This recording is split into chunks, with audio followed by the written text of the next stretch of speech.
મિત્રો કહાની કંઈ કેવી છે બાપાએ હોકી દીધું પાણી આપણે નીકળી ગયા ગામમાં તડકો તો જોવો કેવો પડે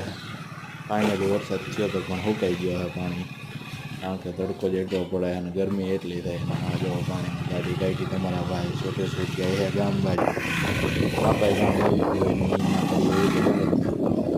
ચાલુ રસ્તામાં આપણે કામ પતાવીને ઘર બાજુ આવી ગામ હતો એટલે મેં બ્લોગ ના ઉતારે હું આવી ગયો ઘર બાજુ ફાઇનલી આપણે લઈ લીધી છે ગાડીમાં ટંગાડી લીધી છે આ રીતે કરીને આપણે આવી ગયા ડેલાની અંદર ને ફાઇનલી આવીને થાકી ગયા ને જોયું તો આપણા લબાચા બધા એમને પડ્યા તો લબાચો લઈને બેસી ગયા ને આપણે એક એક કરીને બધો લબાચો કાઢવા માંડ્યા આ હે this is my compass this is my calculator this is my book